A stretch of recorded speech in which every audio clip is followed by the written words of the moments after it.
Qarabağ Karvan Yevlax oyununa sonra mətbuat konferansımız davam ediyor. Öncə Qurban mənim fikirlərini bildirsin, daha sonra suallara keçək. Axşamınız xeyir olsun, salamlayım hər birinizi. İlk öncə Füzulini təbrik edirəm. Uğurlar arzulayıram.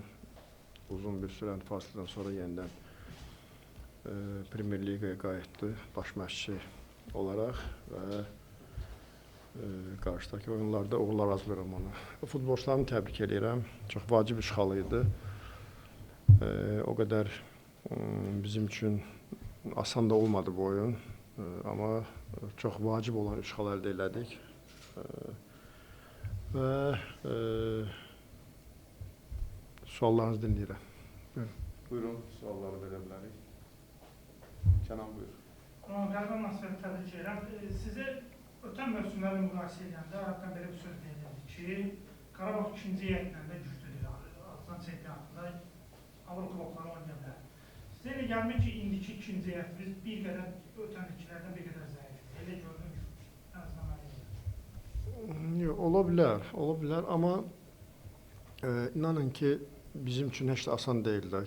Çünki əlaqəstə biz səfərdə oynayanda bizim belə Avropa oyunundan sonra demək olar ki, bu futbolçuların hazırlıq səviyyəsi bəlkə də bir 30-40% düşür aşağı. Çünki istədiyimiz məşqləri eləyə bilmirik. Çünki şərait o qədər də olmur, vaxtımız olmur, yolda keçiririk və demək olar ki, bir 3 gün, 4 günə yaxın belə dizbalans olur komandada. Yəni çox elə də asan deyil və əlaqəstə bugünkü heyəti götürsə neçə futbolçu deyək də öz idman formasından çox uzaqdır.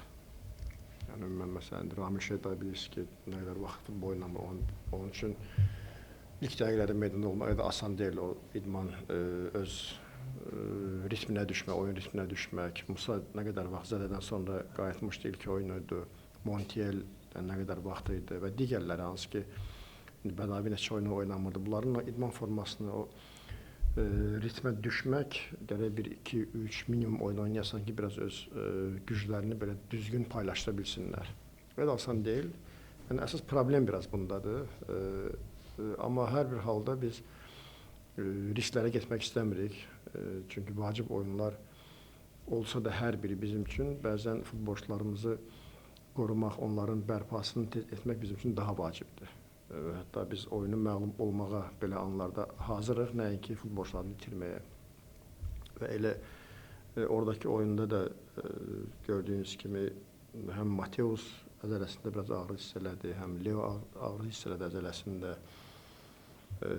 Kevin məlumdur, Bəxtullah da biraz həm yorğunçuluq vardı, həm əzələsində biraz belə sərtlik vardı. Ona görə biraz bu günləri ümumiyyətcə onları heç, hətta çoxun 3 nəfər heç protokola salmadıq belə. Yəni nəyi demək istəyirəm ki, yəni digərləri məsələn hansı ki ilk 11-lik belə deyək də, onlar yorğun olsa da oyun ritmindən düşmürlər daha çox. Amma digərləri isə o birləri hansı ki həm məşqdən biraz uzaq olurlar, həm də oyunlardan daha az keçirilən oyunlarıdır. Bu biraz çox ciddi bizim üçün problem yaşadır. Yəni bəlkə kənardan deyə bilərik belə adlar var, amma o adların da sənin istədiyin formasında olmayanda əlbəttə ki problemlərin olur. Amma şükürlər olsun Allah belə yavaş-yavaş çalışırıq ki balanslaşdırmağa. Amma ilin sonuna gəldikcə biraz zədələrin sayı artır. Biraz bu ciddi problem olur hansı ki əlaqəstə belə vacib oyunlardan öncə indi kubok oyunu gəlir, hansı ki çempionat oyunları gəlir, bizim buraxılmış oyun olacaq. Belə çox son bilmirəm heç saydıq o gün elə 7 oyun son 20 neçə gündə 7 oyunumuz olacaq. Yəni bunlar heç də asan deyil, amma hər bir halda bizim üzərimizə böyük məsuliyyət düşür, amma futbolçuların üzərinə daha da çox böyük məsuliyyət düşür ki, onlar özlərini belə oyunlara hazırlasınlar. Buna görə və həm də ki digər komandalar da biraz sanki başqa cür oynayırlar, başqa cür çempionat sanki biraz fərqli gedir. Əvvəllər bəlkə müdafiədə daha çox səhv edirdi istənilən komanda, amma get-gedə hamı minimum müdafiəni daha da yaşlaşdırmağa və biraz da tempi salmağa. Bu da biraz mane olur və belə yavaş-yavaş çalışırıq da gedirik yavaş-yavaş. Buyurun Səbəb. Buranın iki sualım olacaq. Birinci məsələ odur ki, icraya kompleksinə bağlı sizə çox sual verim. Amma yenə də icraya kompleksinin partiya icrasına qarşısına qoyulan və yenə də vacib qərarlar qəbul olunan iclasda siz yox idiniz. Artıq neçənci dəfədir ki, sizin olmanız iclaslar, vaxtlara iclaslar salınır. Buna münasibət, bir də Mateşlə ilə Yankoviç arasında olan məsələ ilə bağlı. Mateşlə danışdıq, yəni ciddi bir şey olmadığını dedi, amma yazılır ki, siz onları cərimələmişsiniz, hətta buna görə təbliğ eləmişsiniz. İcra komitəsi ilə bağlı əlbəttə ki, əvvəlcədən bildirilir ki, hansı tarixdə olacaq, necə olacaq və hamıdan da soruşulur ki, vaxtınız, saatınız. Çünki orada yəni hərə belə deyək də bir iş başında olan insanlardır. Yəni, hamının bir yerə yığmaq əlbəttə ki, hansısa bir gün təyin olunmalıdır və həmin günü bir var, məsələn, tək mənim məsələn vaxtım olmasın, bir də var ki, bir 5 nəfərin məsələn o gün Bakıda olmasın. Və belə olduğunda əlbəttə ki, azı götürürlər. Belə normal bir prosesdir. Çünki ikinci ya üçüncü dəfə deyəsən belə bu üst-üstə düşür belə, bəlkə fikrimdən yayınıb. Amma ümumən yəni bütün qərarlar hamısı göndərilir, bütün hamı icra komitəsinin üzvlərinə bildirilir əvvəlcədən 3 gün, 4 gün qalmış. Belə yəni orada mən ciddi bir elə bir problem görmürəm. Qaldı ki, Mateusla Yankoviçin arasındakı münaqişəyə, kiçik bir münaqişəyə, hansı ki, ümumiyyətlə futbol emosional oyundur. Yəni biz çox şahid olmuşuq belə halların, bundan çox belə sərt halların da şahid olmuşuq. Amma hər bir halda özlərini əlbəttə ki, biraz belə oyunlarda emosiyalarını qoruyub saxlamalıdırlar. Çünki oyunun gedişatına təsir edə bilər. Yəni ümumi fikirlərimi bildirmişəm. Yəni belə deyək də, bu mövzuya çox ciddi diqqət ayırmışam.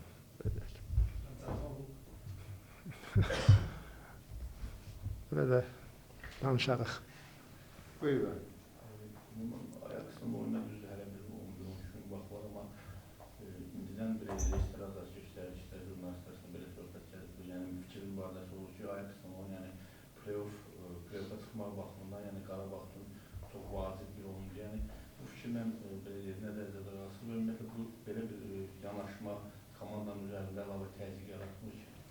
Normal yanaşmadır. Yəni ümumi gedişata baxılır. Əlbəttə ki, çox vacib oyundur oradan da. Bəlkə də azarkeşlər məndən daha çox baxırlar o tablisaya, məndən daha çox oyunları analiz edirlər. Hansı ki, bəlkə mənim heç bəzi detallara mən toxunmuram, amma azarkeşlər görsə onu müzakirə edirlər.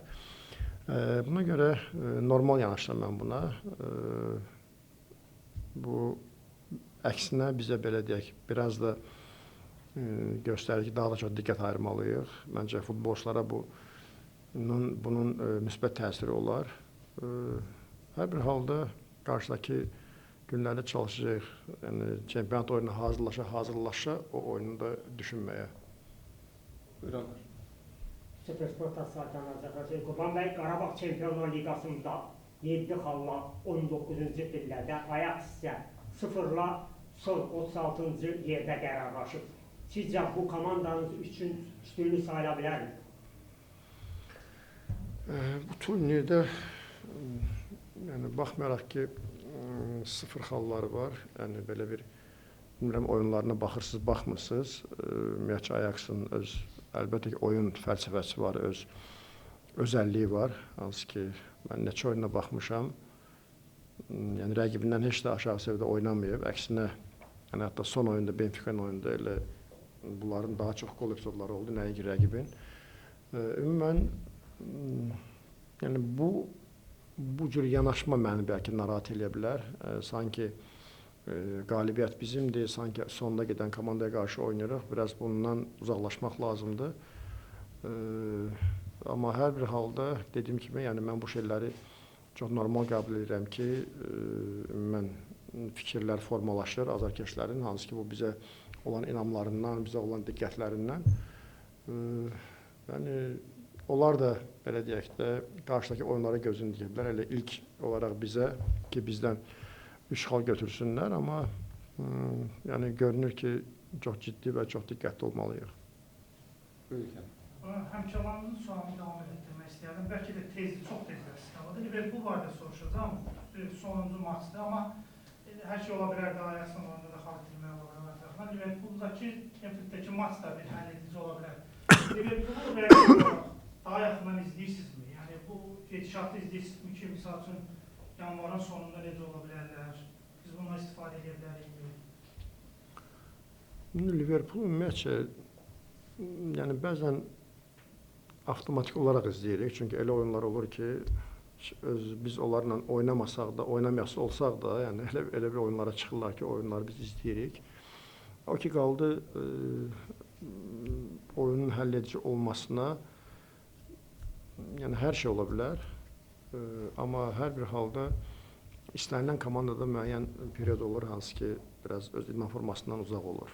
Hansı ki, görürsən, mən məsələn, özümüzü belə deyək ki, keçən biz Avroliqadakı bizim çıxışımıza baxsaq, cəmi 3 xalımız oldu da, biz də sonuncu yerdə olduq. Amma bizim bir 3-4 oyunumuz oldu ki, biz oyun olaraq, qol epizodları olaraq biz rəqibdən üstün idik.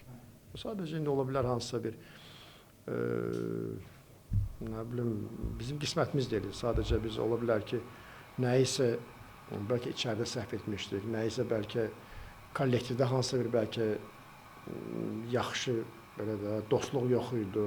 Yəni, bəzən olur belə hallar, amma hər bir halda yəni, belə klublar çox tez o vəziyyətdən çıxırlar və Premier Liga, yəni bir şey bilirik ki, yəni, nömrə 1-dir.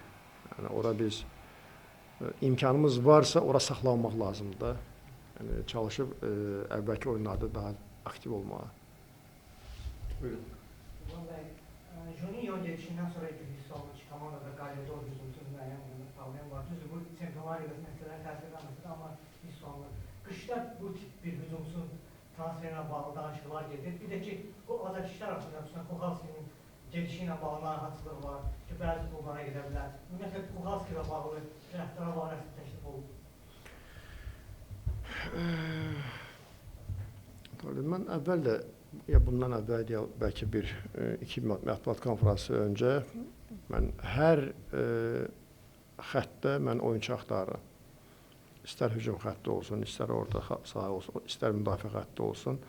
Çünki bizim buna ehtiyacımız var. Bəzi dəyişikliklər, hansı ki, bəzi daha sağlam olmağa bizə bunun ehtiyacımız var. Amma bəli, Juninho yaxşı futbolçuydu, yaxşı oyunları, yaxşı qolları oldu. Amma necə ki, bəzi futbolçulardan mən onların stabilliyindən narazı idim, elə Juninho'nun da stabilliyindən narazı idim. Yəni, bu il boyu bu gedən bir prosesdir. Amma onun özəlliklərindən belə deyək, bir cür istifadə edirdim mən. Amma əlimdə olan futbolçuların özəlliyindən başqa cür istifadə edirəm. Əlbəttə ki, elə bir oyuncunun da komanda olmasına mən yox deməzdim və belə qış aylarında da elə indidən, yəni demək olar ki, hər gün bu yöndə işlər gedir, axtarırıq, baxırıq. İmkan olduğunda mütləq 1, 2, 3 olsa oyuncu biz götürəcəyik komandaya.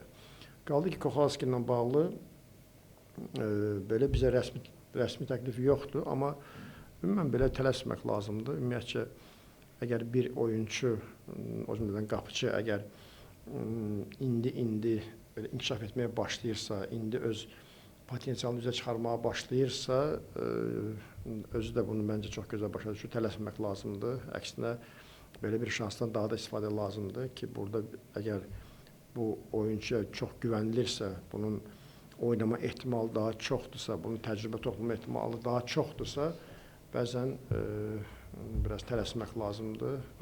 Mənə elə gəlir ki, hələ lazım olsa, yəni belə bir danışıqlar da gedəcək, amma hələ ki, elə bir rəsmi təklif bizə yoxdur. Belə. Buyurun sağ olun. Roman, zəhmət olmasa icra komitəsindən çıxarılan qərarlara münasibət razılaşmadığınız məqamlar var mı? Yox, belə burada biraz fikir bildirməyə mənim düzgün olmaz ki.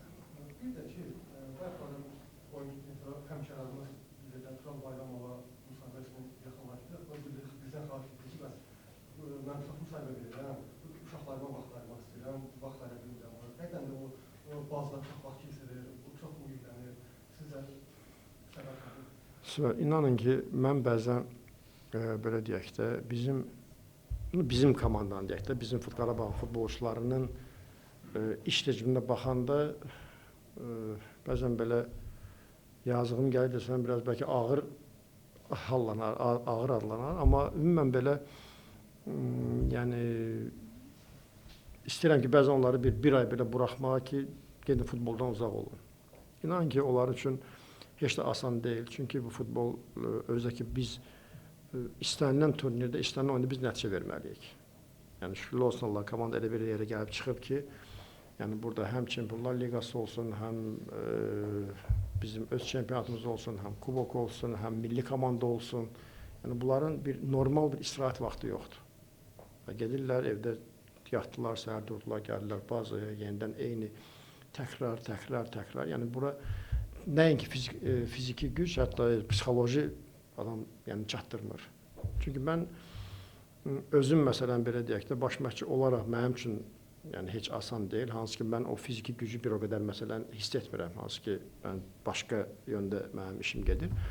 Yəni onları başa düşmək lazımdır. O uşaqları başa düşmək lazımdır. İnanın ki, zaten onlar kimin üçün oynayır ki, elə bizim üçün, elə xalqımız üçün, elə ailəsi üçün. Çox adam var ki, bəli, fikirləşirlər ki, mən də futbolçu olmaq istəyərəm gələcəkdə, mənim də övladım futbolçu olsun, mənim də oğlum futbolçu olsun, amma inanın ki, belə bunlar sanki seçilmiş insanlardır. Döyülən də onlar, söylən də onlar, nə bilim, hər tərəfdən, yəni nəsə bir çalışmazlıq oldusa, həm media tərəfdən, azarkeş tərəfdən, rəhbər tərəfdən, məşqçi tərəfdən, bəlkə də böyük valideyn tərəfdən onların üzərinə gedilir. Onlar çox böyük belə deyək də, təzyiqlərə məruz qalırlar. Ona görə onları başa düşmək lazımdır və əksinə mən həmişə ona görə deyirəm ki, biz çalışıb bu futbolçuların yanında olmalıyıq. Biz bunları qorumağa saxlamalı və əlaqəstə öz futbolçularımızı, hansı ki, məsələn, bugün yenə qeyd edirəm ki, istər Rami Şeydayev olsun, istər Musa olsun, istər Nəriman olsun, istər digərləri olsun, hansı ki, bunlar oynamadıqca bunlar öz idman formasından uzaqlaşırlar. Yəni, bunlara psixoloji təzyiq, yəni həddindən artıq çoxdur. Ona görə biraz belə elə məqamlar var ki, bəlkə ola bilər ki, hansısa bir məqamda sizdən kobud danışarlar, onları başa düşmək lazımdır. Çünki onların o əsəbləri bəzən yerində olmur. Belə inşallah gələn dəfə deyərəm müsahibə verər, vaxt ayırar. Başqa sualınız var? Çox sağ olun. Çox sağ olun.